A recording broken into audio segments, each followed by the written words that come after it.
detailed. I think it was very helpful for all of us, especially the students. It was a very detailed presentation. Thank you very much, sir. Now, any questions?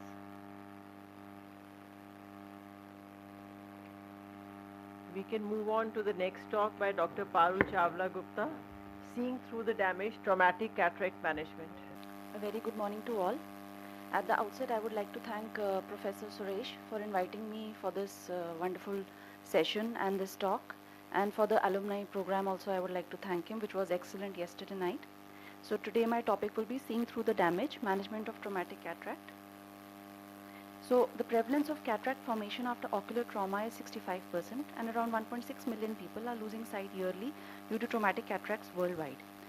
It occurs most oftenly in the men and the younger age group and higher in rural areas.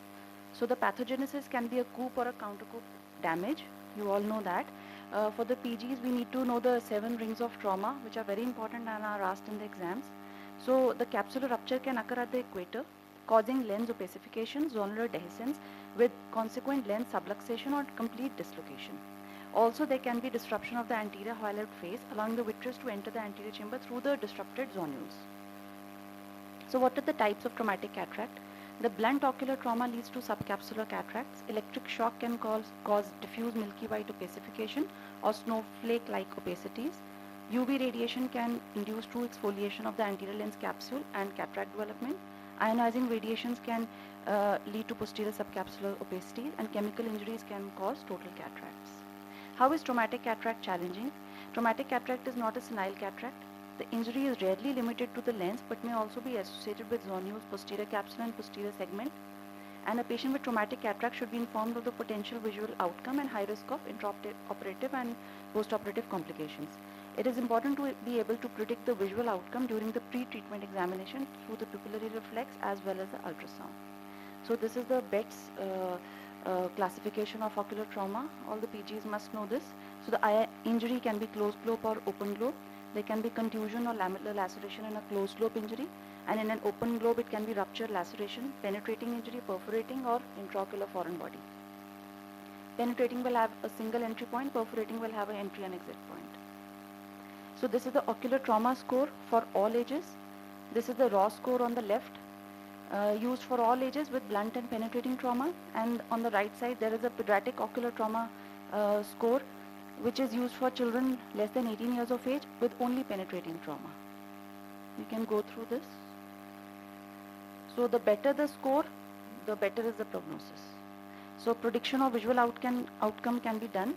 We use the sum of the raw points, and on the basis of that the categories are given 1, 2, 3, 4, 5, and it gives the probability table of having no light perception or a particular visual acuity depending on the score. So better the score, better the visual acuity.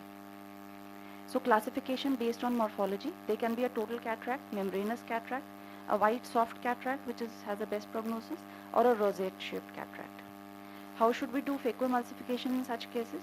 There should be low and gentle phacoemulsification settings for traumatic cataract extraction, slow motion phacoemulsification what we call, and triamcinolone should be used to identify the vitreous in the anterior chamber. Cataracts with a hard nucleus, we should use slow divide and conquer or stop and chop technique, and white soft cataracts typically use unimanual or bimanual aspiration only. In membranous cataracts, we also require membranectomy and anterior vitrectomy. IOL power calculation should be done using the K values from the fellow eye and the biometry readings from the where the biometry readings from the injured eye is not possible. So we usually take the K1, K2 from the other eye and the axial length of the injured eye. And ideally the surgery should be done after the sutures have been removed so that the keratometry is stabilized. Except in cases where the cortical matter is touching the endothelium or there is uveitis, glaucoma, in those cases you can do earlier. So posterior capsular tears, type 1 tears have fibrosed margins and are less likely to extend during the irrigation. Type 2 tears have thin transparent margins that enlarge during the IA phase. Use of IOL is not supported for tears larger than 6 mm, that is in the bag, but you can do transscleral fixated or the Yamane technique or any other technique.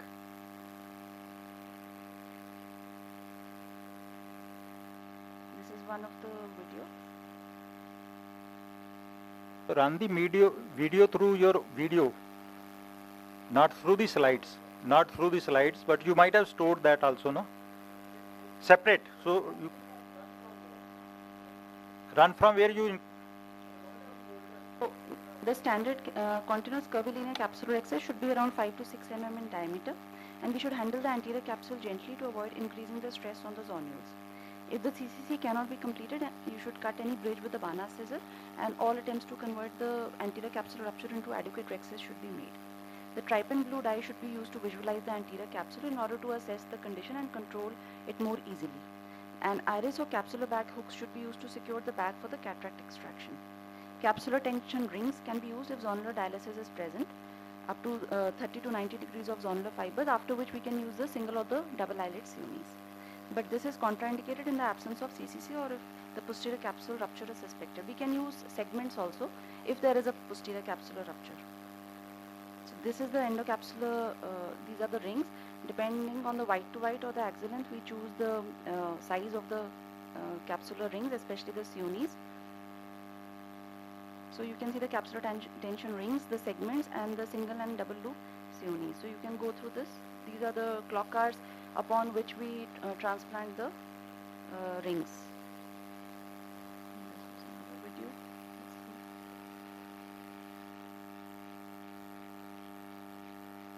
It's not working. Never mind.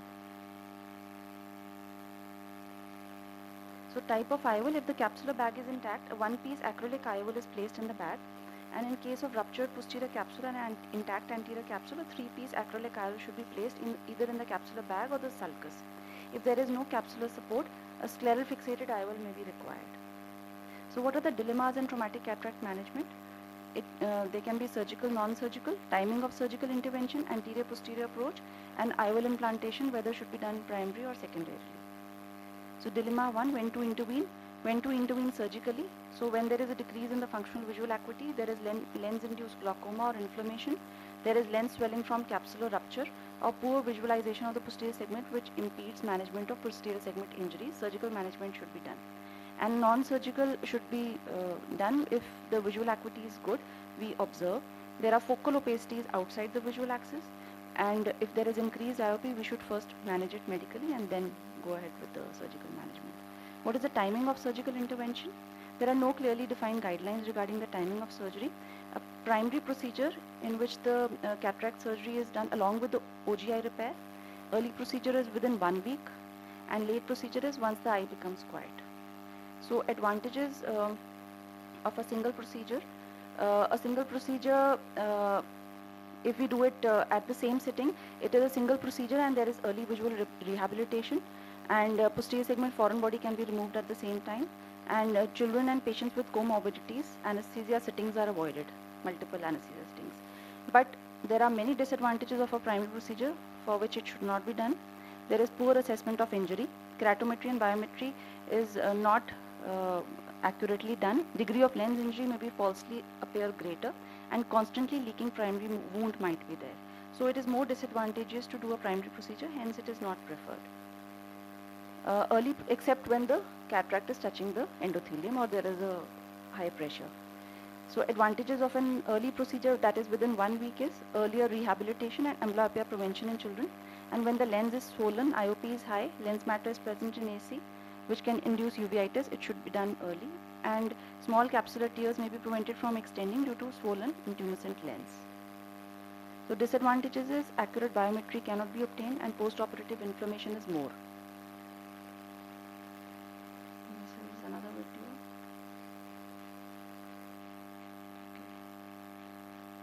So late procedure is performed in a quiet eye. There is more accurate IOL power calculation after the suture removal and better assessment of the visual potential. Disadvantages: risk of amblyopia in children and formation of dense cataract, dense synechia, fibrosis and iridocapsular adhesions might occur, which might make it more difficult to place the IOL. But this late procedure is most convenient and used by most of the surgeons. Dilemma 3 is anterior or the posterior approach.